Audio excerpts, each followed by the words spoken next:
Good evening children, class 11 आपका 10th का board result आ गया है। और अभी तक जो आपकी केमिस्ट्री की क्लासेस ली हैं बहुत स्लो मोशन में हमने क्लासेस ली हैं। वो इसीलिए कि कई बच्चे डिसाइड नहीं कर पाते हैं कि अभी सब्जेक्ट कौन सा लेना है, क्या हमें आगे पढ़ना है, साइंस लेना है, कॉमर्स लेना है, आर्ट्स लेना है, मुझे कुछ और करना है, या आगे ज्वाइन करना भी है नहीं करना है ना। अब क्या करना है हमें, अब मैं आपको केमिस्ट्री के वीडियोस अल्टरनेट डेज पर आपको डालना शुरू करूंगा। मतलब एक दिन छोड़कर एक दिन कंटिन्यूस हम केमिस्ट्री के वीडियोस डिस्कस करेंगे। सीबीएसई ने आपका 30% सिलेबस रिड्यूस कर दिया है। मैं आपको आज या कल में सारा स्क्रीनशॉट भेज दूंगा कौन कौन से टॉपिक आपके चैप्टर से हटे हैं। सही बेटा, इस चैप्टर के हमने शायद 2 या 3 लेक्चर्स हमने डिस्कस करें क्लासिफिकेशन ऑफ एलिमेंट्स वाले। आज का लेक्चर हम स्टार्ट करेंगे क्वेश्चन से। मैंने बोला भी था कि अब जो चैप्टर आगे चलने वाला है ये अब एक्स्ट्रा ऑर्डिनरी चैप्टर है। आगे बहुत इंपॉर्टेंट चैप्टर है, आपको आगे 12th में बहुत काम आने वाला है, क्योंकि ये बैकबोन चैप्टर है केमिस्ट्री के। चैप्टर नंबर 1, 2, 3 एंड 4 के बाद सीधा फिर ऑर्गेनिक के चैप्टर इंपॉर्टेंट है। बीच में जो इक्विलिब्रियम, थर्मोडायनेमिक्स, ये कुछ खास चैप्टर नहीं है। मतलब 12th में ज्यादा का रोल नहीं है, बट इसका इंपॉर्टेंट रोल है। देखिए क्वेश्चन पूछा आपसे, how would you prove that 18 elements are present in period number 5th। मैंने बताया था आपको, in a periodic table total 7 periods are present. कौन से पीरियड में कितने एलिमेंट्स होते हैं, आप मेरा प्रीवियस वीडियो देखिए, आपको क्लियर होगा, है ना। देख भी लिया होगा आप सबने, लॉन्ग टाइम हो गया, एक हफ्ते से ज्यादा हो गया, है ना। कैसे प्रूव करोगे, 5th पीरियड कैरी 18 एलिमेंट, कैसे प्रूव करेंगे देखिए। 5th पीरियड के लिए ये एनसीईआरटी का इंपॉर्टेंट क्वेश्चन है। 5th पीरियड के लिए एन का वैल्यू क्या है, 5। क्वांटम नंबर पर जाना पड़ेगा आपको। अगर एन का वैल्यू 5 है तो एल का वैल्यू क्या होगा बेटा, 0 to n-1। पता है आपको ये क्या बन जाएगा आगे, 0 to 4। एन का वैल्यू 5 है, अब क्या लिख दोगे, एल का वैल्यू 0, 1, 2, 3 और ये 4। सही है। 0 किसके लिए होता है आपका, s ऑर्बिटल के लिए, पढ़ा हुआ है मैंने क्वांटम नंबर में। 1 किसके लिए होता है आपका, p ऑर्बिटल के लिए। 2 किसके लिए होता है आपका, d ऑर्बिटल के लिए। 3 किसके लिए होता है आपका, f ऑर्बिटल के लिए। और 4 किसके लिए होगा, g ऑर्बिटल के लिए। सही है। अब देखिए n का वैल्यू 5 है तो कौन सा s ऑर्बिटल है, ये आपका 5s ऑर्बिटल, ये है आपका 5p ऑर्बिटल, ये आपका d के लिए क्या होती है वैल्यू, n-1 होती है। d की जो वैल्यू होती है n-1 होती है। ध्यान से सुनना, हमेशा ध्यान रखना, ये d के लिए जो वैल्यू होती है वो होती है n-1।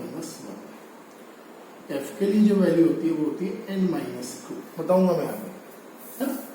तो d के लिए n-1 मतलब आपका n का वैल्यू कितना है, 5 है, तो n-1 क्या हो जाएगा आपका 4d। तो आप क्या लिख दोगे, 4d ऑर्बिटल। f के लिए n का वैल्यू क्या होगा, n-2, तो क्या लिख दोगे, 3f ऑर्बिटल। और g के लिए नॉर्मल है ही है, तो आप क्या लिख दोगे, आपका 5g ऑर्बिटल। अब देखिए g ऑर्बिटल तो होता ही नहीं है, 3f ऑर्बिटल भी नहीं होता है। आपने पढ़ा होगा, जब आपने चैप्टर 1 पढ़ा है तो आप ध्यान से देखना, f ऑर्बिटल हमेशा 4 से स्टार्ट होता है, 4f ऑर्बिटल। 3f ऑर्बिटल नहीं होता है, 5g ऑर्बिटल भी नहीं होता। अभी तक तो डिस्कवरी नहीं हुई है। तो अब बचेगी आपके पास है 5s, 5p एंड 4d। अब 5s में कितने इलेक्ट्रॉन्स होंगे, 2। s orbital carry 2 electron. p के पास कितने होंगे इलेक्ट्रॉन, 6। और d के पास होते हैं 10। तो टोटल कितने इलेक्ट्रॉन्स हुए, टोटल इलेक्ट्रॉन्स हुए 18 इलेक्ट्रॉन्स। अगर इस पीरियड में टोटल इलेक्ट्रॉन्स 18 हैं, इसका मतलब क्या है, इस पीरियड में टोटल 18 एलिमेंट्स आर प्रेजेंट। सही है। मतलब अगर एलिमेंट्स भी 18 होंगे, सॉरी आपके इलेक्ट्रॉन्स भी 18 होंगे तो एलिमेंट्स भी 18 होंगे। क्यों, क्योंकि जब आप पीरियोडिक टेबल में इलेक्ट्रॉन्स फिल करते हो तो 1-1 करके इलेक्ट्रॉन्स आपके फिल होते हैं। तो मतलब आपके 18 इलेक्ट्रॉन का मीनिंग क्या है? Fifth period carry 18 elements. 3f क्यों नहीं है पॉसिबल? आपको n+l रूल सिखाया हुआ है मैंने, वो चेक कर लेना। 5G डिस्कवरी नहीं हुआ है अभी। इस तरीके से आपको क्वेश्चन सॉल्व करना है। सेम आपको फिफ्थ पीरियड की जगह आपको सिक्स्थ पीरियड पूछ सकता है। How would you prove that in sixth period 32 elements करके देखना है ना। बढ़ते हैं हम।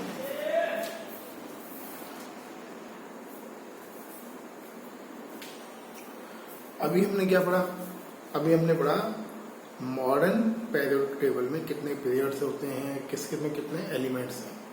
अब हमें इसको डिटेल में देखना है। डिटेल में मतलब आपके मॉडर्न पीरियोडिक टेबल में कितने ग्रुप्स होते हैं और ग्रुप का इंडिविजुअल एक्सप्लेनेशन क्या है। यहां से ही आपका थोड़ा सा केमिस्ट्री अलग हो जाएगा क्लास 10th के कंपैरिजन में। 10th में आप क्या पढ़ते हैं? सिंपल 7 पीरियड है, 18 ग्रुप है, बस इससे ज्यादा कुछ नहीं है 10th में, है ना। बट यहाँ क्या है 11th में, ईच ग्रुप का कंप्लीट एक्सप्लेनेशन मेंशन है। तो देखिए ये जो आपको डायग्राम बनाया मैंने, ये पीरियोडिक टेबल का एक कंप्लीट फॉर्म है। देखिए ऐसा ही होता है पीरियोडिक टेबल। ये ग्रुप 1 है और ये ग्रुप 2 है। ग्रुप 1 और ग्रुप 2 को हम बोलते हैं एस ब्लॉक एलिमेंट। अगर डायग्राम क्लियर हो गया आपको तो ज्यादा एक्सप्लेनेशन वगैरह आपको लर्न करने की या रट्टालॉजी करने की जरूरत नहीं है ना।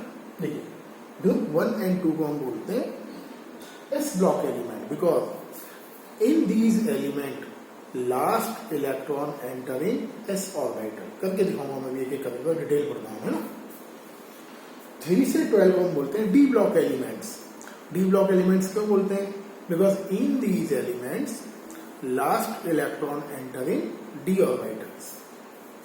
13 से 18 को हम बोलते हैं P block elements because last electron entering P orbital. और यहां जो 2 सेपरेट सीरीज मेंशन है इनको हम बोलते हैं F block element because last electron entering F orbital. Total 4 blocks अभी तक पीरियोडिक टेबल में डिस्कवर्ड हुए हैं, एस पी डी एफ। हमें एटलीस्ट ये पता होना चाहिए कौन से ग्रुप के एलिमेंट को हम एस ब्लॉक बोलते हैं, कौन से ग्रुप के एलिमेंट को हम पी ब्लॉक एलिमेंट्स बोलते हैं, कौन से ग्रुप के एलिमेंट्स को हम डी ब्लॉक या एफ ब्लॉक बोलते हैं। इतना हमें आना चाहिए। अगर कुछ भी नहीं आता बेसिकली तो ये तो आना चाहिए हमें। तो ग्रुप 1 2 क्या है? S block. 3 to 12 क्या है? D block. 13 to 18 P block. And last में 2 लैंथेनॉइड एटनॉइड्स को हम क्या बोलते हैं? F block element. एक एक करके पूरा इसका डिटेल देखते हैं, है ना।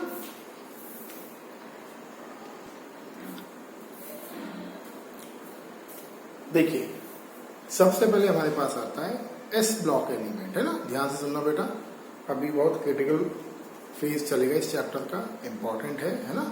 बहुत ध्यान से सुनना है ना। और रिप्लाई करिए। आपके बैच में क्या रिप्लाई नहीं आता है बच्चों का, मतलब ये है कि अभी आप पैसिव बैठे हुए हो, अब ये सोच के बैठे हुए हो अगले साल देखेंगे होगा जो होगा, बोर्ड एग्जाम डील करेंगे। अभी तो सब कोरोना चल रहा है, ये मत सोचिए। 11th का पूरा नॉलेज आपको काम आना है 12th में। अगर 11th पुअर है we can not assume we will score good marks in 12th class. Reply करा करिए, पूछिए क्वेश्चंस को, है ना। टेस्ट स्टार्ट करेंगे वेडनेसडे को, मैं टेस्ट लूंगा आपका, बताऊंगा आपको, इन्फॉर्म करूंगा, है ना। देखते हैं कितने लोग होते हैं, आप 5-6 ही हो। देखिए ये एस ब्लॉक एलिमेंट है बेटा। ये आपका हाइड्रोजन वाला column, hydrogen, lithium, sodium, potassium, rubidium, caesium, francium. ये beryllium second group, beryllium, magnesium, calcium, strontium, barium और रेडियम। अब इसकी ट्रिक लर्न करने की पूरी गूगल पर अवेलेबल है, बहुत सारे ट्रिक्स अवेलेबल हैं गूगल पर।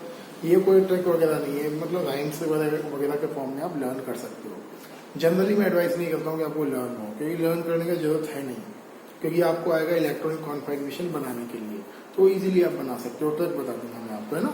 फिर भी इच्छा हो लर्न करने की तो राइम के फॉर्म में आप लर्न कर सकते हो। गूगल पर बहुत सारे राइम्स फॉर्म अवेलेबल है। देखिए जैसे मैंने एक बनाया है, ये भी गूगल से लिया है। हेलिना की रब से फरियाद। हेलिना का मतलब हाइड्रोजन, ली का मतलब लिथियम, ना का मतलब सोडियम, की का मतलब पोटेशियम, रब का मतलब आरबी रुबिडियम, से का मतलब सीजियम, फरियाद का मतलब FR. Period number 1 2 3 4 5 6 7। Similarly second group में क्या है? बेटा मांगे कार स्कूटर बाप राजी। तो ऐसे लर्न हो जाते हैं ना सारी चीजें अवेलेबल। बट लर्न करने से ऐसा नहीं बहुत कुछ हो गया, हमें बहुत सब कुछ आ गया। कोई ज़्यादा इम्पैक्ट नहीं पड़ेगा हमें।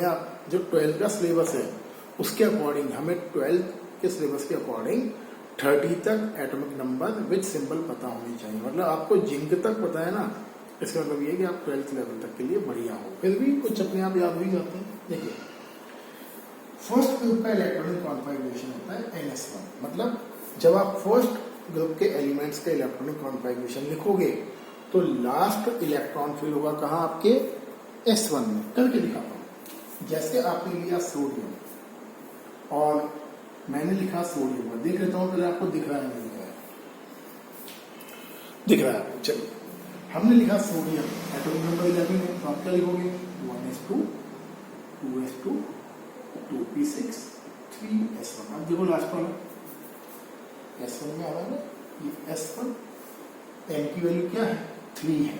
समझ लो एक बात, ये जो है ये 3 क्या दिखा रहा है, ये दिखा रहा है आपके शेल 1 2 और 3। मतलब सोडियम थर्ड पीरियड का एलिमेंट है और उसका लास्ट इलेक्ट्रॉन कहाँ फिल करा हमने, s ऑर्बिटल में। तो कौन सा कॉन्फ़िगरेशन बन रहा है S1। अगर हम 3 को n एज्यूम करें क्या बन जाएगा, ये NS1। ऐसे हम बोलते हैं। तो फर्स्ट ग्रुप का जो इलेक्ट्रॉनिक कॉन्फ़िगरेशन होता है वो होता है आपका NS1 because last electron enter in s orbital. Second का देखो लास्ट में कौन आता है NS2। जैसे आप ले लो मैग्नीशियम, करके देखोगे तभी क्लियर होगा। ये 12 क्या हो जाएगा यहाँ NS2। तो क्या बन गया बेटा ये NS2। तो कॉन्सेप्ट ये है ग्रुप 1 और ग्रुप 2 इन दोनों में जो लास्ट इलेक्ट्रॉन है s ऑर्बिटल में फिल होता है। तो पहले S1 होगा फिर S2 होगा। इसीलिए इसका जो जनरल इलेक्ट्रॉनिक कॉन्फ़िगरेशन होता है वो होता है NS1 से 2। तो ये आपसे पूछेगा s ऑर्बिटल का जनरल इलेक्ट्रॉनिक कॉन्फ़िगरेशन क्या है, तो क्या होता है जनरल इलेक्ट्रॉनिक कॉन्फ़िगरेशन NS1 से 2। सही, कुछ प्रॉपर्टीज होती है। ग्रुप 1 एलिमेंट्स को हम बोलते हैं एल्कली मेटल। ये वर्ल्ड के बेस्ट रिएक्टिव मेटल है ना।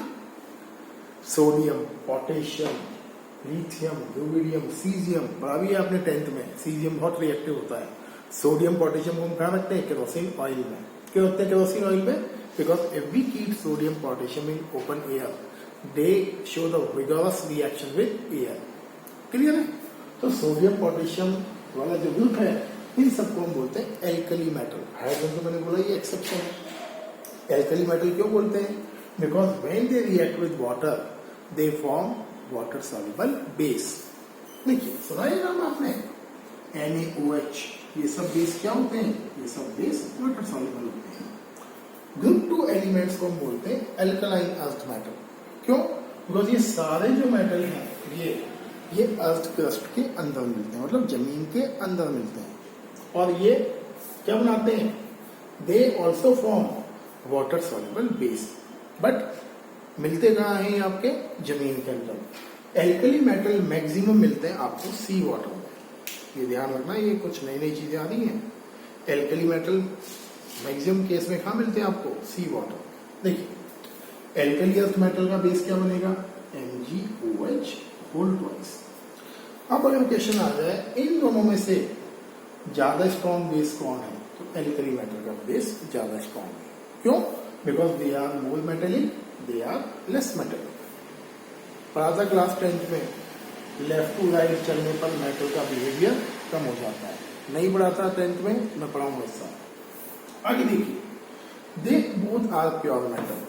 ये वर्ल्ड के प्योर मेटल्स हैं। मतलब अगर आपसे कोई पूछता है कौन से ग्रुप के एलिमेंट बेस्ट मेटल के एग्जांपल्स हैं, तो कौन सा ग्रुप है, group number 1 and group number 2। सबसे बेस्ट कौन है, ग्रुप नंबर 1 के मेटल। इनसे अच्छा मेटल कोई नहीं है। क्यों, because they always show valency +1 and +2। Group 1 के एलिमेंट्स का वैलेंसी क्या होता है, +1, सबका +1 है, इन सबका क्या है, +2। ये किसी भी कंडीशन में नेगेटिव वैलेंसी शो नहीं करते हैं। ये हमेशा क्या शो करेंगे, पॉजिटिव वैलेंसी शो करेंगे। और जो पॉजिटिव वैलेंसी शो करता है वो कौन होता है, मेटल होता है। आगे देखिए, they are very very high reactive due to which they do not found in free state in nature. ये दोनों मेटल नेचर में फ्री स्टेट्स में ऑब्टेन नहीं होते हैं because they are very very high reactive. They always obtain in combined state. Clear है? तो ये आज का लेक्चर है आपका. अल्टरनेट डेज में लेक्चर्स आपको डालूंगा, है ना. आप बिल्कुल रेगुलर वे में हम स्टार्ट करेंगे क्लास को. रिजल्ट आ चुका है, अब तो किसी का वेट करना नहीं है. सीबीएसई ने भी सर्कुलर्स निकाल दिया कि आपको क्या पढ़ना है, कैसे पढ़ना है. बस एक चीज ध्यान रखिए, 12th में जाने से पहले हमें अपने ऊपर ये लॉकडाउन का इम्पैक्ट नहीं लाना है कि लॉकडाउन है 11th में तो हम वैसे ही पास हो जाएंगे, लोकल क्लास ही है. सब जानते हैं बेटा, सब डमी, आप पास हो जाओगे. सबको पास होना है 11th में, ऐसा नहीं है कोई फेल होने वाला है. आज तक 11th के प्राइवेट स्कूल्स में मतलब एक दो अच्छे स्कूल्स को छोड़कर फेल नहीं करते हैं. वो दे प्रमोट इन क्लास 12. आपको भी कर देंगे, लेकिन नॉलेज तो लेकर जाना है 12th में. ऐसे थोड़ी है कि आप बिल्कुल बिना मतलब नॉलेज के आप पहुंच गए. 12th में करोगे क्या? क्योंकि 12th की सारी केमिस्ट्री 11th से इंटरलिंक्ड है. अगर 11th नहीं तो नो 12th क्लास. रिजल्ट मैंने आपको शेयर कराया 12th का, आप देखना. हाईएस्ट स्कोर 99 है. कोटा का हाईएस्ट स्कोर केमिस्ट्री में 99. 100 नहीं है अभी तक, मैंने देखा नहीं किसी बच्चे का. अगर आए तो मुझे बताना, है ना. और आप अच्छे इंस्टीट्यूट पर हो, सारी फैकल्टी दमदार है इंस्टीट्यूट पर. मेहनत करिए और वीडियो लेक्चर देखते रहिए. थोड़ा रिप्लाई करना सीखिए, है ना बेटा. सही है? रेगुलर करेंगे क्लासेस को. अभी मैं आपको इस चैप्टर का जो मैंने पढ़ाया है उसके नोट्स भी आपको शेयर कर दूंगा. Thank you and have a nice day.